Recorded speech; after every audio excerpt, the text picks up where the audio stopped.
జిల్లా బ్రాహ్మణ సేవా సంఘం ఆత్మీయ సమావేశం పాతబస్తీలోని విద్యాధరపురంలో నిర్వహించారు. బ్రాహ్మణులకు విద్యా ఉద్యోగాల్లో ప్రత్యేక రాయితీ కల్పించాలని సంఘం జిల్లా ఉపాధ్యక్షులు చక్రధర్ ప్రభుత్వాన్ని కోరారు. పేద బ్రాహ్మణులకు పురోహితులకు ఇందిరమ్మ ఇళ్లు కేటాయించాలని ఆయన డిమాండ్ చేశారు.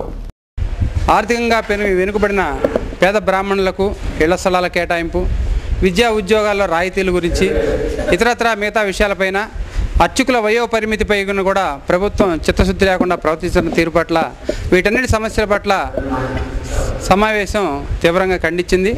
అలాగే ఈనాడు ఏర్పడిన యువజన సేవా సమాఖ్య కృష్ణా జిల్లా ఆధ్వర్యంలో అర్చక సంఘాల సమన్వయంతో వచ్చే నెల ఇంకా డేట్ ఫిక్స్ చేయలేదండి. ఆ రోజున ప్రతి మండలంలో ఎంఆర్ఓలకి అలాగే కృష్ణా జిల్లాలోని శాసనసభ్యులకి పార్లమెంట్ సభ్యులకి కలెక్టర్కి అందరికి కూడా మా యొక్క మెమోరాండాలను ఇచ్చి మా సమస్యల్ని తెలియజేస్తూ నిరసన తెలియజేయాలని చెప్పి ఈరోజు సమావేశం నిర్ణయించింది.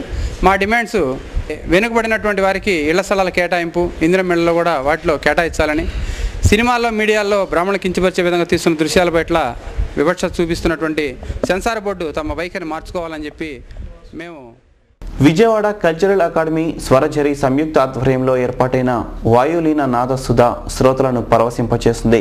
అమెరికాలో స్థిరపడిన శాస్త్రీయ సంగీతం మీద ఉన్న మక్కువతో వయోలిన్లో అద్భుత రాగాలు పలికించిన కమల్ కిరణ్ శ్రోతల ప్రశంసలు అందుకున్నారు.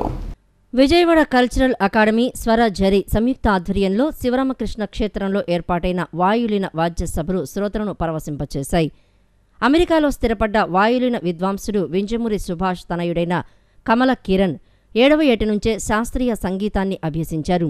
వైలిన్లోనే కాక గాత్రంలోనూ సాధన చేసి మంచి గుర్తింపు తెచ్చుకున్న కిరణ్ వైలిన్పై పలికించిన రాగాలు సంగీత ప్రియుల మన్ననలు అందుకున్నాయి.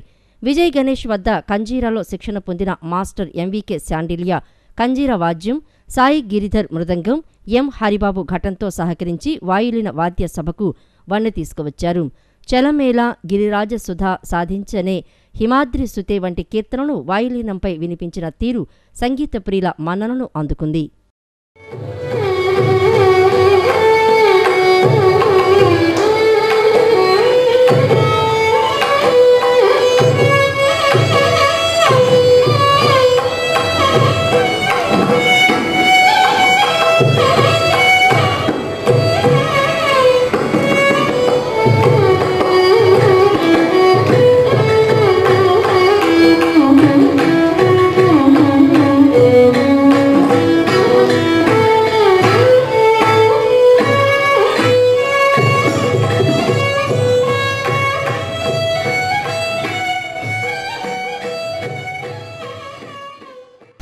ఇవాల్టి లైఫ్ స్టైల్లో ఒక చిన్న టిప్.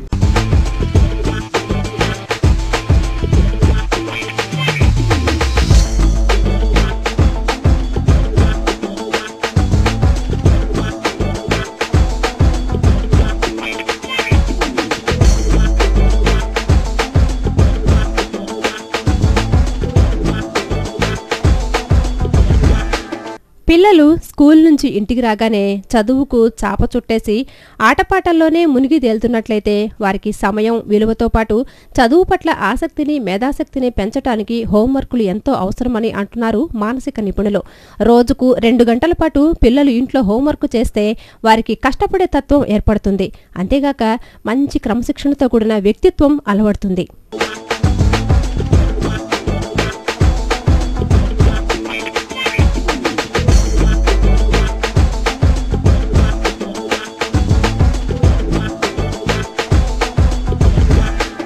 వార్తలు ముగించే ముందు హెడ్లైన్స్ మరొకసారి.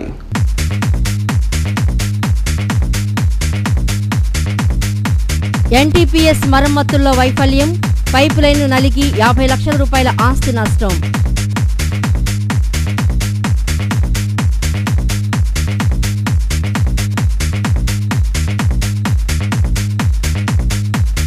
ఎన్టీఆర్ హెల్త్ యూనివర్సిటీలో ప్రశాంతంగా కొనసాగుతున్న ఎంబీబీఎస్ కౌన్సిలింగ్, ఓపెన్ కేటగిరీలో పూర్తయిన సీట్లు.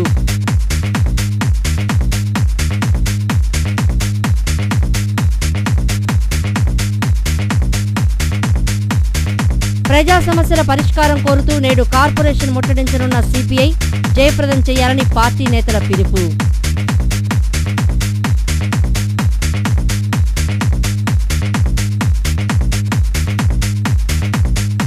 సమాచార హక్కు చట్టాన్ని దుర్వినియోగం చేసే వారిపై దృష్టి సారించామన్న కమిషనర్ విజయబాబు ఈ విషయంపై తుది నిర్ణయం తీసుకుంటామని ప్రకటన.